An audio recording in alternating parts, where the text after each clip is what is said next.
It's hard to ignore that childhood has changed in a lot of ways, and one of the most striking reasons is the role technology is playing in it. From the NPR network and KPBS, this is Screen Time, a podcast featuring conversations about technology and kids in today's digital age. Listen to Screen Time wherever you get your podcasts.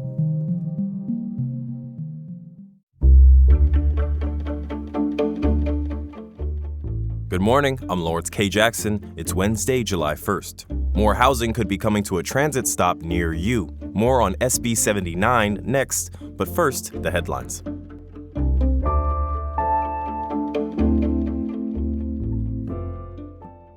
Signs for Cesar E. Chavez Parkway have been removed and replaced with ones that now read Chicano Park Boulevard.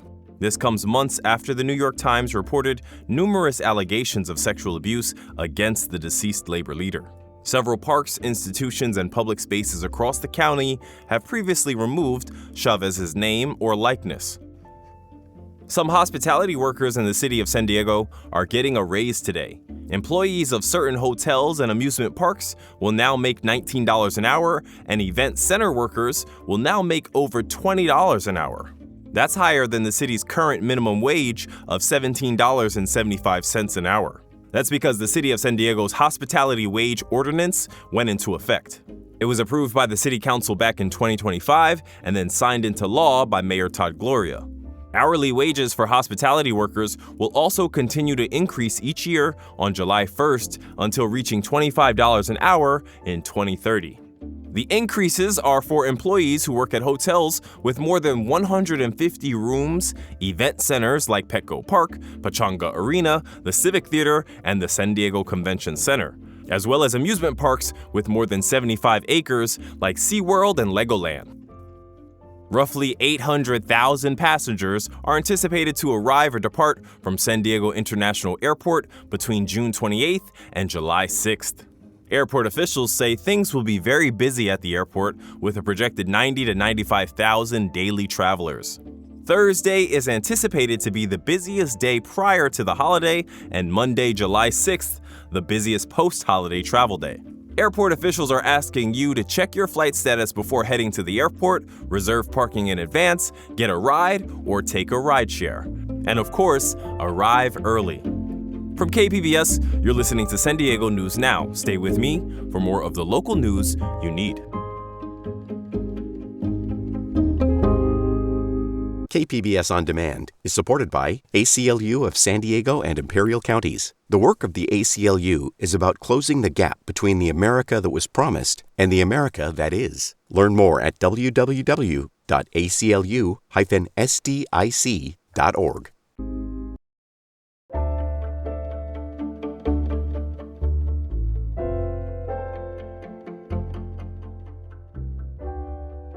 A new state housing law takes effect in San Diego today. Public Matters reporter Jake Gatta tells us where the law will and won't make way for new development. More homes could be coming to a San Diego transit stop near you. The state law SB 79 changes zoning around certain transit stops to allow much denser housing. The law applies anywhere within a half mile of a qualifying transit stop. In San Diego, that means all the trolley stations and a handful of rapid bus stops. But according to San Diego's City Planning Department, only about a quarter of all areas where the law could apply will be immediately affected. Here's Senior Planner Grant Rorody back in May. Only areas outside of low-resource areas that do not include designated historic resources, are not subject to sea level rise, and not in very high fire severity zones would take effect on July 1st. The areas expected to see an immediate zoning change include North Park, the area around UC San Diego, and Mission Valley trolley stops. The places Rorody outlined will be phased in when the city releases an alternative plan next summer. Zach DeFazio-Farrell is an executive board member for YIMBY Democrats of San Diego, a group that advocates for more housing. He says the city is likely waiting to study the impact of dense housing in those areas, but they shouldn't need to. We have a pretty good sense of what the impact of more housing will be. It will be stabilizing prices. Jake Gatta, KPBS News. You can find an interactive map of where the law will apply in the city of San Diego on kpbs.org. A new report says more of San Diego County's Hispanic and Latino students are graduating from high school. Education reporter Katie Anastas tells us why. It was 2020 when Carlo Vasquez Melendez started his freshman year of high school. Trying to focus on school during COVID was difficult, but he found reasons to stick with it. It was people in my life that knew that I was capable of doing something. Organizations like the Barrio Logan College Institute kept him on track. It served students who would be the first in their families to go to college. It was definitely something that I knew that I could rely on every step of the way. Now he's studying political science at San Diego State University. A new report shows he's part of a growing number of Hispanic and Latino students graduating from high school in San Diego County. In 2005, only 7 in 10 graduated from high school. By 2023, that number had grown to 9 in 10. I think these community orgs have been really helpful. Dean Gerdeman is with the San Diego Foundation. They helped fund the report.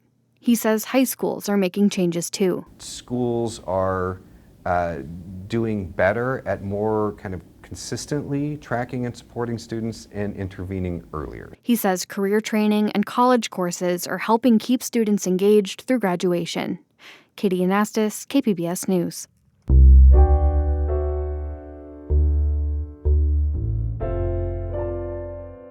Filipino Americans in San Diego have maintained cultural and faith traditions for decades through regional associations. Reporter Elaine Alfaro takes us to St. Mary's Catholic Church in National City for a fiesta. Holy Mary, Mother of God, pray for us sinners, now and at the hour of our death. Amen. On a warm Saturday morning in May, ringing bells pierced through the quiet in the neighborhood surrounding St. Mary's Church on East 8th Street in National City. Men donning traditional barongs and women glittering in Filipiniana dresses sparkled in the morning light, at times stopping traffic. A replica of Our Lady of the Rosary of Manaoag rose above the crowd. Though she was traversing the streets of San Diego, Salvacion Peralta felt a connection to her home. The church always bring people closer together, going to the church, because that's how we grew up. The original Our Lady of the Rosary of Manaoag statue draws thousands to the municipality of Manaoag, Philippines, for the same procession. The statue is an image of the Virgin Mary that's considered sacred in the Pangasinan region of the Philippines. And we're very successful celebrating the biannual fiesta celebration of our Blessed Mother, Our Lady of the Rosary of Manaoag, or we call it Apo Bakat, which means old lady, but that's how she was called there over in the Philippines, and we do it here too. Catholicism came to the Philippines through Spanish colonization, which lasted from the mid-1500s until the turn of the 20th century. It's now ingrained in much of Filipino culture and identity, and the many layers of Filipino culture have been represented in San Diego for decades.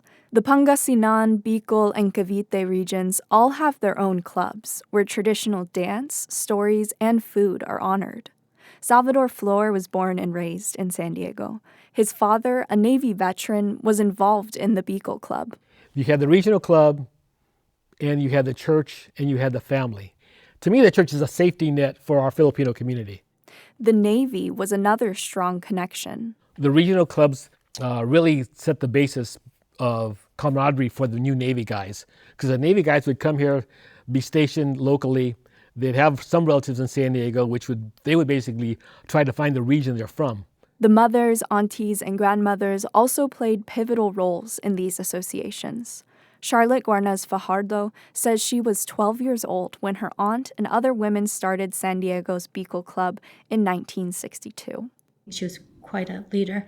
She told the men to stay in the kitchen, take care of the children, while the women went into the bedroom to talk about how they could support each other. And that was the birth of the Bicol Club. Fajardo says the club was formed by women to support women.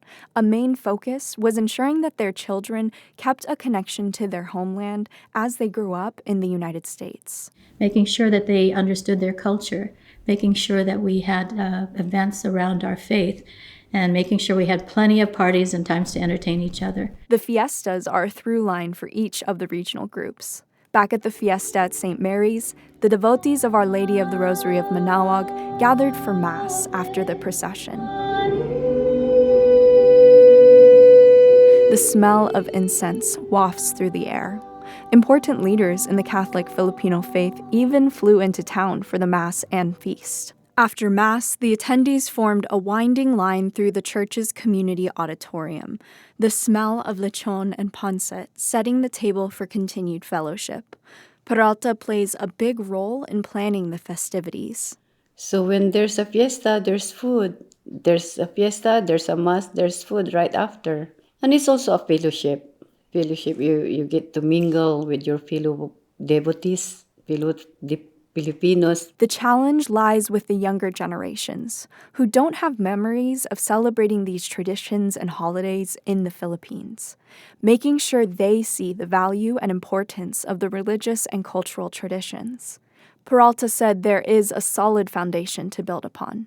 We set a good example, and so the youth to follow, like what we do, like praying, the rosary, bringing the statue house to house, celebrate the fiesta. So they will, when we are gone, so the next generation will do the same thing. That is Peralta's hope. Elaine Alfaro, KPBS News. San Diego is moving to crack down on landlords that charge fees in addition to monthly rent. Metro reporter Andrew Bowen says the proposal would also ban charging rent for pets. According to the ASPCA, the average pet rent in San Diego is $51 per month. It's one example of what critics call junk fees. Those are charges on top of rent that can be confusing and aren't always disclosed up front. City Council member Sean Elo Rivera is proposing to require landlords to itemize and explain all of those fees when advertising a unit. He would also cap their sum total at 5% of monthly rent. This isn't about creating unnecessary burdens. It's about restoring fairness, increasing transparency, and helping rebalance the relationship between tenants and landlords so renters have the information they need to make informed decisions. The City Council discussed the measure Tuesday. A final vote is expected sometime in the fall. Andrew Bowen, KPBS News. That's it for the podcast today. As always, you can find more San Diego news online at kpbs.org. I'm Lawrence K. Jackson. Thanks for listening, and have a great day.